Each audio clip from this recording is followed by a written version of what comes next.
کروڑپتی لوگ ہیں لیکن آج تک گنبد خضرا کی زیارت نہیں کر سکے. ان سے تو وہ غریب اچھے ہیں جو ساری عمر ایک ایک روپیہ اکٹھا کرتے ہیں اور آخری عمر میں جب ان کے اعضاء جواب دیتے ہیں، مائیں بہنیں بوڑھی ہو جاتی ہیں تو وہ سہارا لے کر بھی ان کے دروازے پر پہنچتی ہیں. ان کا ایمان دیکھیے. اور جن لوگوں کو اللہ نے اتنا کچھ دیا ہے تو وہی جناب جب مایوس ہو گئے، اللہ نے کوئی تکلیف دے دی، نقصان دے دیا کسی کاروبار میں تو منہ لٹکا لیا. اذا مسہ الشر کان یئوسا. پھر جناب بالکل جب رہ گئے، پہلے اکڑ پھونک رہی تو اب جناب کسی پیر صاحب کے پاس جائیے، دعا کروائیے ہمارے حالات ٹھیک ہو. یار اب کوئی دروازہ نہیں رہا تھا، چلو کملی والے کے دروازے پر جاتے ہیں کاروبار کے لیے، کاروبار میرا درست ہو جائے. وہ بھی دنیا کے لیے جاتے ہیں، کملی والے کے لیے نہیں جاتے. اللہ تعالیٰ ایسی دعاؤں کو بھی جانتا ہے، ایسی دعا کرنے والوں کو بھی جانتا ہے. اسی آیت میں فرمایا ایک اور جگہ وَإِذَا أَنْعَمْنَا عَلَى الْإِنسَانِ أَعْرَضَ وَنَأَىٰ بِجَانِبِهِ وَإِذَا مَسَّهُ الشَّرُّ فَذُو دُعَاءٍ عَرِيضٍ. جب اسے کوئی تکلیف پہنچے تو پھر لمبی لمبی دعائیں کرتا ہے، گوڈے ٹھا کے دے. اللہ نے بوئے تے بہ گئے جناب. کیوں جی؟ مصیبت کدے نہ پڑھی نہیں نماز، نہ کدے دعا منگی، بس جی ہے تکلیف آئی ہے، فلانی جگہ نقصان ہو گیا ہے، کاروبار خراب ہو گیا ہے، ہوں اللہ دی بارگاہ وچ بیٹھے رول پہ اللہ نے میں جاننا ہے اج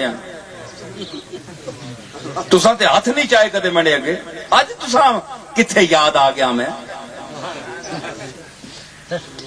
ایسے لوگ جاتے ہیں جو میں غور سے سنیں یہ بات. ہمارے پاس لوگ جاتے ہیں دعائیں کرانے کے لیے، اسی قسم کے لوگ. اللہ نے فرمایا فذو دعائن عریض، بڑی لمبی دعائیں خود بھی کرتا ہے. ظاہر ہے کہ اگر اپنی قبول نہیں ہوتی تو پھر اس کو کوئی پیر فقیر یاد آ جاتا ہے، یار ساری عمر ان کی مخالفت کرتا رہا، چلے ان کو بھی چیک کر لیں، چیک کر لیں. ہاں چیک کر لیں، اگر کام چل گیا تو ٹھیک ہے. ہم نے کیا ہے 10-15 روپے دینے ہیں یا 20 روپے یا 30 روپے نذرانہ دے کر تو اپنا کام چلا لیا. جو قبول کرنے والا ہے نا وہ جانتا ہے، وہ بڑا علیم خبیر ہے، وہ دیکھ رہا ہے پیروں کو بھی اور ایسے مریدوں کو بھی ہے جی. پہلے تو عقیدہ ہی خراب تھا کہ ان کے درباروں پر جانا ہی منع ہے، حرام ہے، بدعتی ہیں، یہ مشرک ہیں. تو اب جناب ہوا کہ چلو جاتے تو ہیں، اب پیر صاحب کے سامنے جناب دعا آپ کریں. پیر صاحب نے دعا کی، یہ سمجھتے ہیں جناب اب دعا قبول ہوئی. مہینے 2-4 گزرے، دعائیں مسلسل کرائی جا رہی ہیں، پیر صاحب بھی کر رہے ہیں، میں بھی کر رہا ہوں اور پیر صاحبان بھی کر رہے ہیں. بھائی دعا قبول نہیں ہوتی، مسئلہ کیا ہے؟ یہ میں بڑی خاص بات بتا رہا ہوں. ہمارے پاس لوگ جاتے ہیں جناب کہ یہ ہم تو ولی کامل سمجھ کر گئے تھے، تو یہ 10 سال ہو گئے دعا کرتے ہوئے، کم اتھے ہی کھوبے ہے سارا. فائدہ کے پینڈے بھی پٹے، کرائے لائے، گھر نہ کم کاج چھوڑیا تے جناب ٹکے کھادے، انتظاراں کیتیاں، دعا ہوئی تے 10 سال ہو گئے تے مسئلہ اتھے نہ اتھے ہی. پھر جناب شروع ہو گیا کہ ان میں ہے کچھ بھی نہیں، ان کو چیک کر لیا، ان کے پاس میٹر ہے نا ولایت کا. جو جاتے ہیں نا بزرگوں کے پاس، ان کے پاس میٹر ہوتا ہے ولایت کا، یا چیک کرنے کا، یہ ولایت چیک کرتے ہیں.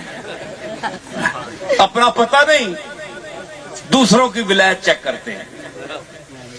یہ اتنے سینٹی میٹر ہے، یہ اتنے ہیں، تو یہ چیکنگ شروع ہو جاتی ہے. جناب دعا کرا کرا کے مر گئے. یہ کیا ہو گیا؟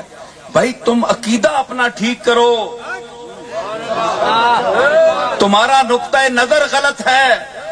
ساری عمر دعائیں کرواتے رہو، بڑے بڑے غوث اور قطب بھی دعائیں کرتے رہیں، تمہاری بات پوری نہیں ہوگی جب تک تمہارا عقیدہ نہیں ٹھیک ہوگا. میں ایک پیر کی حیثیت سے یہ بات کر رہا ہوں. اگر وہابی کرے گا تو لوگ کہیں گے کہ یہ وہابی کر رہا ہے. میں ایک پیر ہوں اور میرے علی شاہ کے گھر میں پیدا ہوا ہوں.